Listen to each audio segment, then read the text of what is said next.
Hello,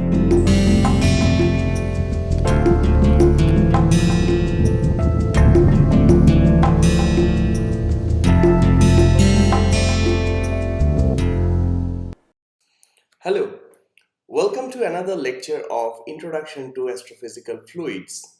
Previously, we discussed that in a fluid, if the fluid velocity is greater than the sound speed, then any weak perturbation which is caused in that fluid, of course, the fluid should be compressible, and for our convenience, we also assume that the fluid is polytropic. Then actually we showed that for the case where fluid velocity is greater than the sound speed, that is the Mach number exceeds 1, any weak perturbation which is applied to the fluid, to the flow field, okay, in general cannot be repaired, okay, and eventually it gets aggravated by the fluid flow, okay. And in the same context, in this discussion, we will now introduce the concept of shock. Okay, and we will see that how mathematically this thing can be treated. And one thing is, of course, true that, as I said, that the perturbation is no longer weak, so we can no longer treat the perturbation part in the linear framework. Okay, so how, including the nonlinear effects, we can handle this type of case of aggravated perturbation, that we will see in this lecture. Once again, V greater than Cs simply says that the fluid velocity is much more important than the sound speed, so any weak perturbation caused inside the fluid will be actually aggravated by the fluid flow before the sound speed reaches to the point of damage in order to repair the damage. Okay, what is the meaning of that? That means the Mach number is greater than 1. Okay, and at that point it is no longer adequate to keep only the first order terms in the perturbed equation. So that means the linear approximation is holding no longer. Okay, so in the momentum equation, as we just neglected previously the term relating to v1 dot nabla v1, now it cannot be neglected any longer. Okay, we must include this. So the question is that we understand that we must include this, but what is the role of these nonlinear terms finally? That means what is the physics which is brought by these nonlinear terms? Okay, to understand that, it is true that analytically it is not evident. That means you cannot do the general treatment in pen and paper, but we can do some simplified approach. So for example, we can simply now, for instance, to understand roughly what is the role of the nonlinear equations, nonlinear terms in the perturbation equation, we will simply write again the perturbed equation now, but including the nonlinear term. So del v1 del t plus v1 dot nabla v1 is equal to minus gradient of p1 time by rho 0. Okay, and this one is no longer neglected. Of course, here in this case we neglect again, as we neglected last time, the forcing term and the viscosity term. Just to mention, in the physics of turbulence or in the physics of fluid, non-linearities, and so the nonlinear phenomena in normal fluids, okay, and in plasmas, very often we treat the shocks, okay, in an equation called the Burger's equation. The Burger's equation is something where it is the total equation is written in one dimension, and this the term corresponding to this term and this term, they survive. We neglect this pressure term, but then the dissipation term is not neglected there. Okay, and if you do that, if you solve that Burger's equation, it is possible to solve that analytically, or even you solve it numerically. In both cases you can see that something like a discontinuity in the velocity profile, okay, of the fluid should appear, okay, and that is the case of traditional shock, okay, and we say that the Burger's equation contains or entertains a shock type of solution, okay. Now, coming to our case where viscosity is throughout neglected, we have this equation, and again we will do two more simplifications. So we will omit the pressure gradient term and we will write the whole thing in one dimension. So finally, it simply gives us this form. So this is a trivial form of Euler's equation, okay? No viscosity, no pressure, just the inertia term. Del V1 del T plus V1 times del V1 del X is equal to 0. Okay. Now, one needs to realize that in an xt plane, okay, so where that means where t is along the x direction and x is along the horizontal direction and x is along the vertical direction, okay, so this is the xt plane, okay. What will be the trajectory of a fluid particle? Now remember the concept of fluid particle, okay, which we introduced in the framework of Lagrangian approach. Now a fluid particle, of course, in this case will follow a curve for which dx dt is equal to the velocity of the fluid particle, and that is the fluid velocity itself at that point, and that is v1, okay. So this is the curve followed by a fluid particle, okay, and in other ways this defines a flow line, okay. But you know that if we write this expression, now we know this impression, we know this expression. Now we just try to express dv1 dt. How does it look like? So dv1 dt is equal to del v1 del t, because v1 is a function of x and t, okay, plus del v1 del x times dx dt. Okay, we are in one dimension, so only space coordinate is the x coordinate. And what is dx dt? Dx dt is nothing but v1. Okay, so if we consider the dv1 dt along the trajectory of the fluid particles, that means along the flow lines, real flow lines, then we can simply say that this term is nothing but this term, okay. Otherwise, so dv1 dt, that can be written, this is a general statement, but when at the step where we are writing that dx dt is equal to v1, then we are actually constraining to check or to study the dv1 dt along a trajectory of a fluid particle, okay. That means following the fluid particle trajectory. And if we can write this from this one, we know by definition this one is equal to 0. So dv1 dt is equal to 0 along a flow line. So along the flow line, there is no change in velocity of a fluid particle, and that is very true. You can easily understand, because in this total equation, this is the momentum evolution equation, the right hand side is identically 0. So there is no net force. So all the fluid particles are moving freely, right? Of course, this is once again, this is a very simplified case, but this you will see that this will already help to understand how the nonlinear terms, okay, play a role, okay, in steepening. Steepening the different, the flow field, okay. Now, so this one what we concluded, a fluid particle always moves with constant velocity when we are talking in terms of this equation. Now the question is that how to get the essence of steepening using this concept. So let us now concentrate on the velocity profile in a space which is v as a function of x in the figure.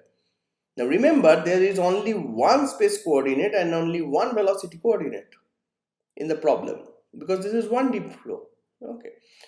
Now this is the velocity profile as a function of space, and let us take one smooth curve.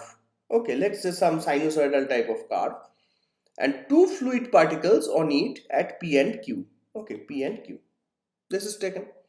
Now P and Q has certain distance, and the velocity of the fluid particle, which is situated initially at point P, has a greater velocity than that of the fluid particle which is situated at Q.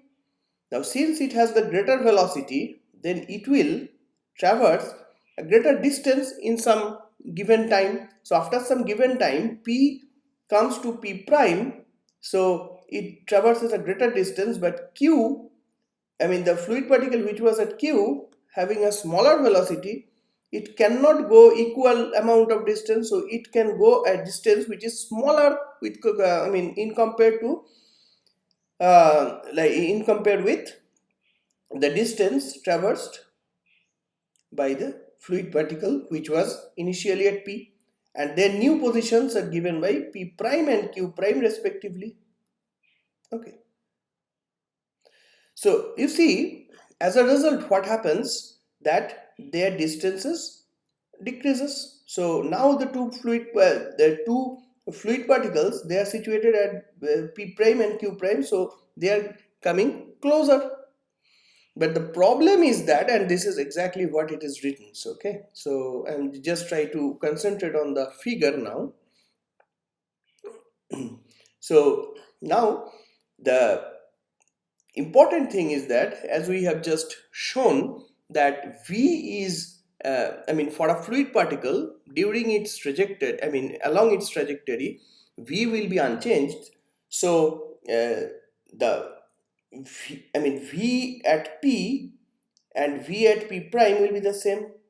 So for example, the value of V over here and now the value of V over here is the same. And in the similar way, value of V at Q and value of V at Q prime, they're also same.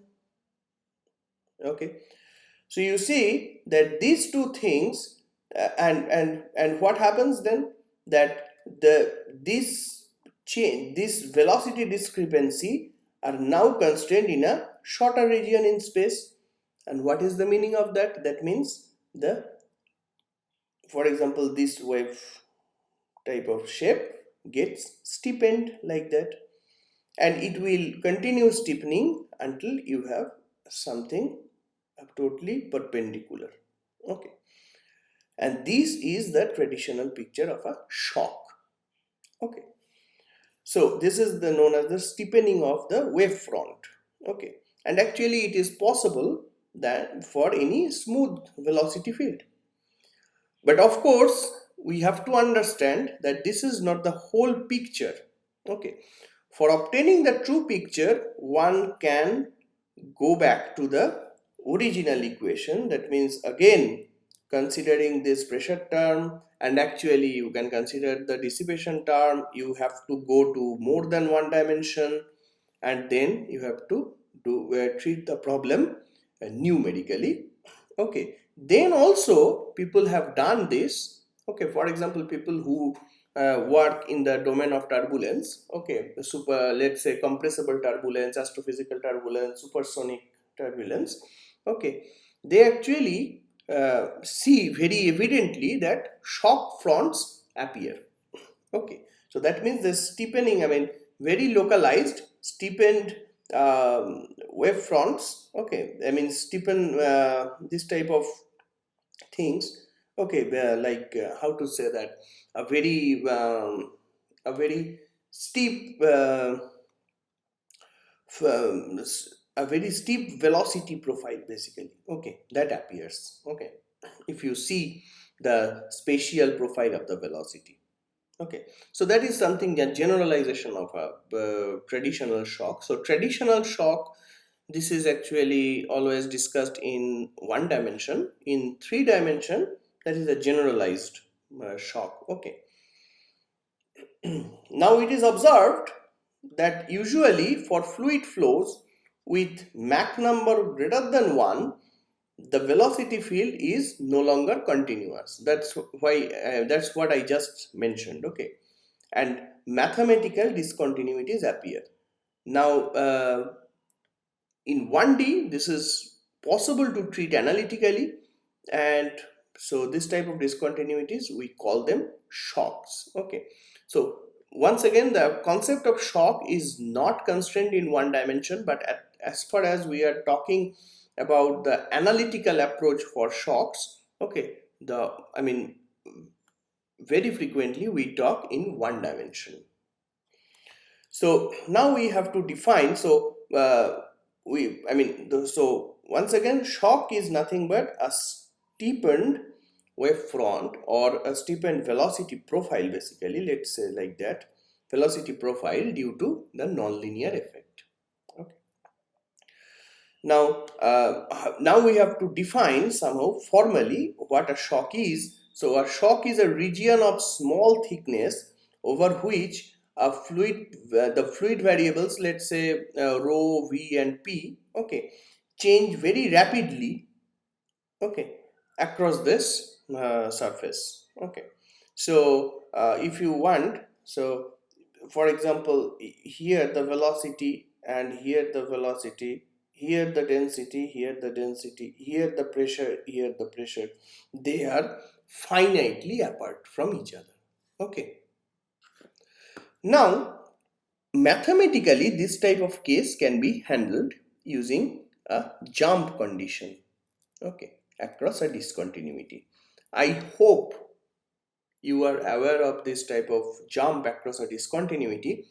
In case you are not aware, just you can search over internet. Okay, so normally how we can treat analytically shocks and discontinuities in fluids and plasmas, and you will come into, you will come across these things. But here for this course, even if you do not know that very in detail, that is not a problem. Just think that its jump means that, roughly the difference of this two values in the, let's say this green color surface is the so-called shock front, okay, the shock surface, and just the value of the density of the fluid, which is very near to this surface but to the left of this surface, and very near to the surface and but to the right of the surface, they are different, and the difference between them, this is called the jump. So a jump is actually designated by a symbol like this. So let's say jump in rho, okay, or density is nothing but equal to rho 2 minus rho 1. So this type of thing. Okay. Now, for convenience in understanding, we draw this, we use this figure and we consider the shock. So a shock is nothing but a region in flow field with very small thickness. But for our analytical convenience, we consider shock, okay, as a surface with actually zero thickness here. For example, it is simply a straight line. Okay. Okay, there is no width, for example. Now this is idealized shock, okay, for mathematical treatments, and this one is considered to be normal to the direction of the fluid flow. So if the fluid is flowing in this direction, horizontal direction, then the shock is in the vertical direction. Okay, and the values of rho vp, for example, just to the left and right of the surface are finitely apart. So once again, just to tell you clearly what this is, this means that two infinitesimally, two points which are infinitesimally close, okay, but situated to the two sides of a shock surface have finite difference in fluid variable values, okay, and this difference is known as the jump. Now let us consider a shock is propagating in an undisturbed medium. Okay. Now let us do something mathematical and to check that analytically, to see analytically how much we can go. So again, I have given the same picture. Okay, so a shock is propagating in an undisturbed medium. Let's say the medium had nothing, so no perturbation, nothing. So let's say we can just see.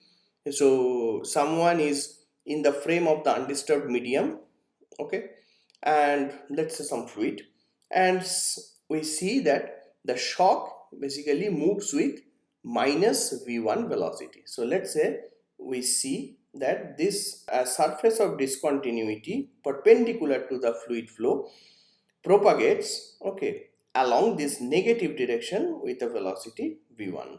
Okay, so its velocity will be minus v1 then.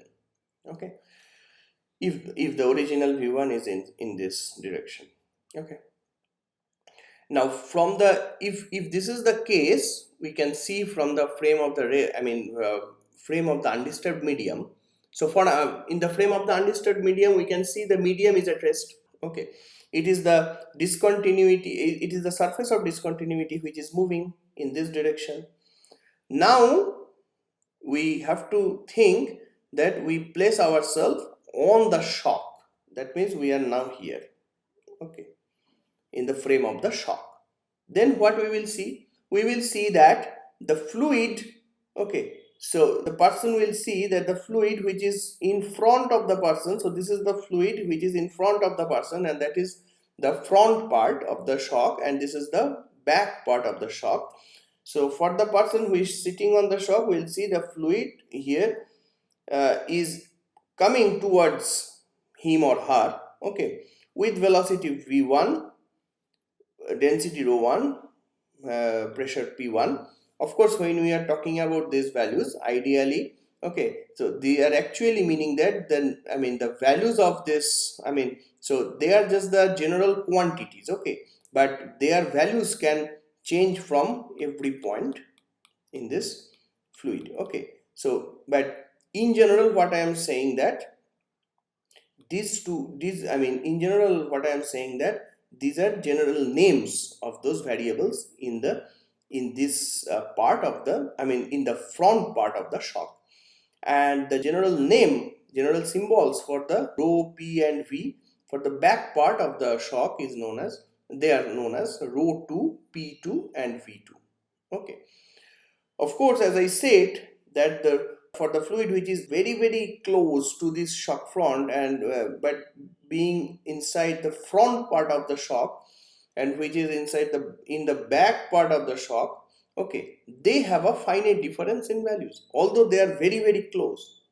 Okay, now this is true for all rho, p and v.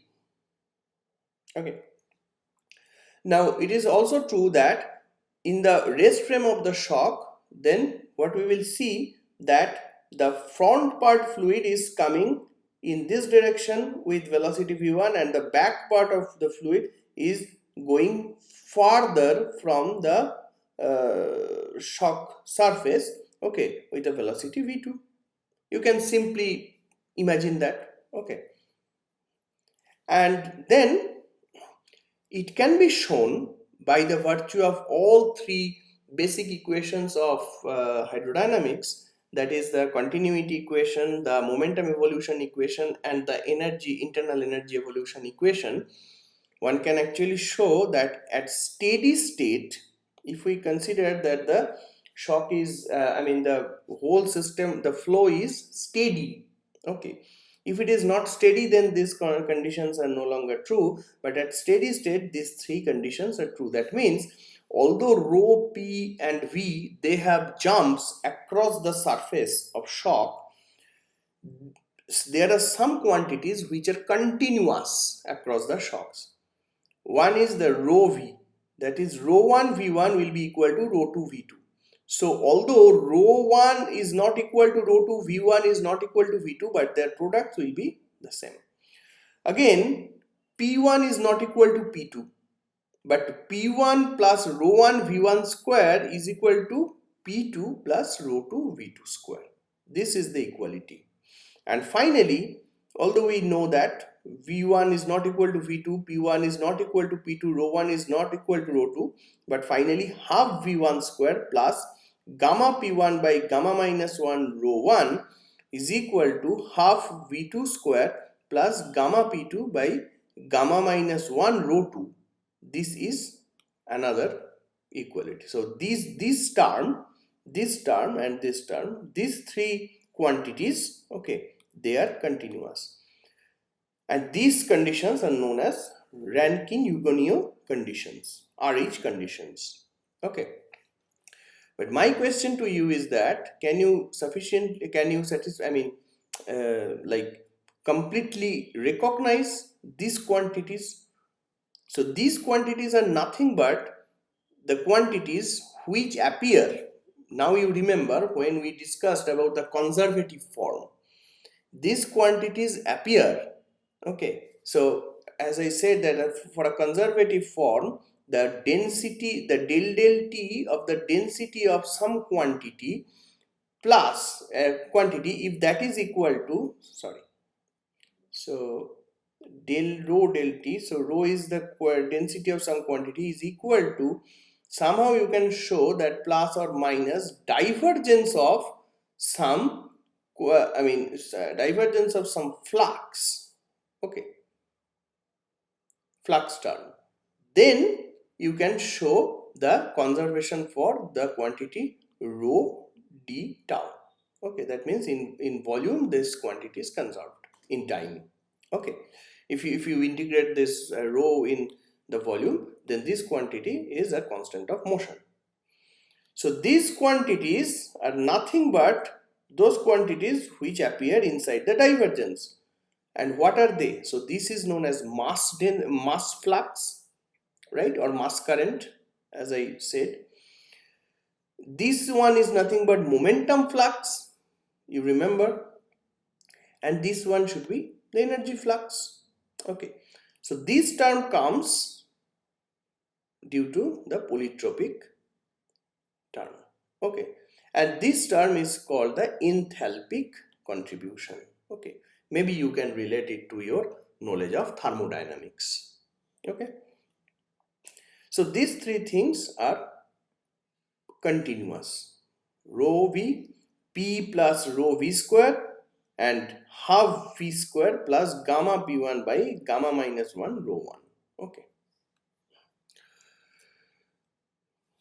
but we now have, if you just can see how they look like, there's so three equations we have, and we have six unknowns: rho 1, rho 2, v1, v2, p1, p2. Okay, so six variables, three equations. So evidently we cannot solve for individual variables, but what we can do, we can find the jump ratios, rho 2 by rho 1, p2 by p1, and v2 by v1, in terms of the variables of one side of the shock. For example, if you eliminate, okay, if you eliminate p2 and v2 and you do some steps of algebra, straightforward algebra although, okay, then you can show that rho 2 by rho 1 is nothing but gamma plus 1 m1 square by 2 plus gamma minus 1 m1 square. So although this is a ratio of two things, okay, but this ratio is now expressed only in terms of the variables of the first medium. Okay, I mean, what is the meaning of first medium? First medium just means the part of the which is in front of the shock. Okay, because m1 is nothing but v1 by cs1, and this cs1 contains the information about p1 and rho 1.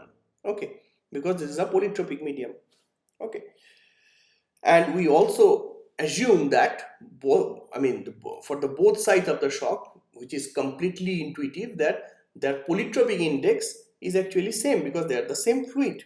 Okay, finally, so as we discussed that for shock formation, the primary requirement is that Mach number should be greater than 1. Otherwise, there will be no accumulation of disturbances or perturbations. So, I mean, for subsonic case, this is this is the supersonic case. For subsonic case, I mean, there is no provision of having a shock, because every damage is sufficiently repaired by sound waves.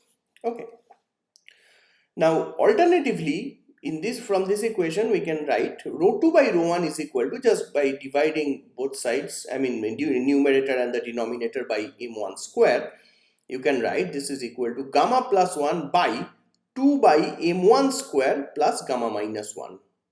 Now here there are 2 or 3 very interesting inferences. The first one is, you see that if you just see that this one is somehow some quantity which is, so m1 is greater than 1.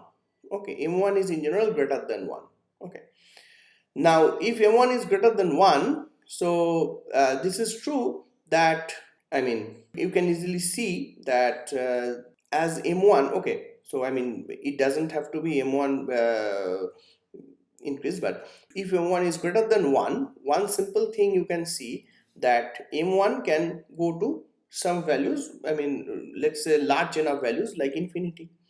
And if m1 tends to infinity, then the interesting thing is that sometimes we can think that if m1 goes to infinity, maybe, so from this type of expression it may happen that some of us can think that rho2 by rho1 will also be infinity, but that is not the case, because rho2 by rho1, so if then you have to actually come to this expression, because there is an m1 square here and here as well, so we have to make divide both the numerator and denominator by this, so that you have only m1 square over there, and when m1 is tending towards infinity, this term will be getting smaller and smaller, approaching 0, and then this limiting jump will be simply given by gamma plus 1 by gamma minus 1.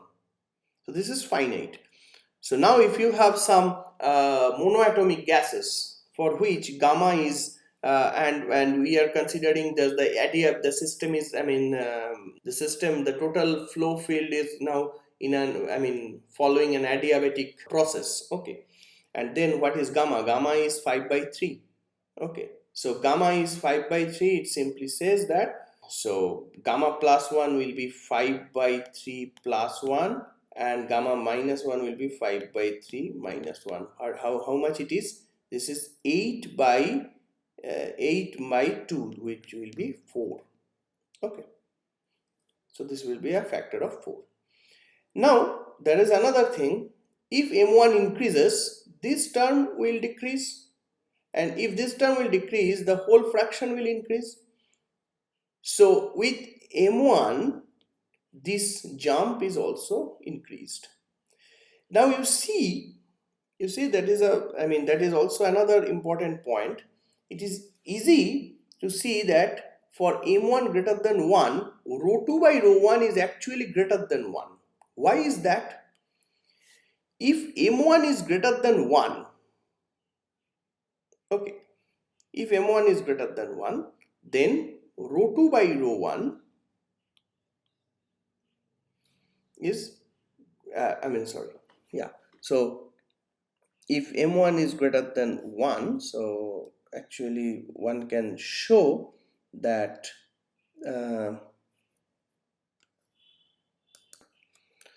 so maybe I have to do it properly over here, otherwise so just have a look. If m1, so I just do it like this. So if let's see, if m1 is greater than 1, then what happens? You can see that this 2 by m1 square, that will be less than 2. Okay, and when it is exactly 1, okay, if you see when m1 is exactly 1, then this rho2 by rho1 is exactly equal to 1, because then this is 2 plus gamma minus 1, which is gamma plus 1, so gamma plus 1 by gamma plus 1 is 1. So when m1 is greater than 1, this fraction is less than 2, and that means that this will be less than gamma plus 1. So something divided by less than this will always be greater than 1. So that is the reason. Okay, so rho2 will be then greater than ρ1, and it means that the medium behind the shock is much more dense or compressed, and the compression is higher if the shock moves faster. Because once again, so gamma 2 by gamma 1 increases as m1 increases, rho2 by rho1 increases as m1 increases. And what is the meaning of m1 increases? That means the so m1 means this is v1 by cs1, of course. Yeah, okay, and the shock speed from the undisturbed medium is nothing but minus v1, so the magnitude is v1. So that is the thing, that m1 increases means v1 increases. Okay, so in other words, m1 can increase in due to various reasons, but if shock moves faster, then m1 increases because v1 increases. Okay, and then you can say that this ratio increases as well. Okay, now it is my question to you that when the density jumps get smoothed, I have already said that the density jumps get smoothed when this ratio is simply 1, and that is the case where m1 is nothing but equal to 1. And when m1 is less than 1, this formula is not at all valid. Okay, then that is actually not possible, and that's what I am saying. That means m1 greater than 1 is the physically possible case. So it is never possible that rho2 should be smaller than rho1. Once you have rho2 is equal to rho1, then the shock is vanishing, and there is no, there is no way to go to the to the possibility that rho2 is less than rho1. Okay, because once the shock is vanishing, then the fluid flow is smooth. Then there is no need for the fluid to make again a discontinuity in the reverse sense. Okay. Now, similarly as above, there is one very striking result.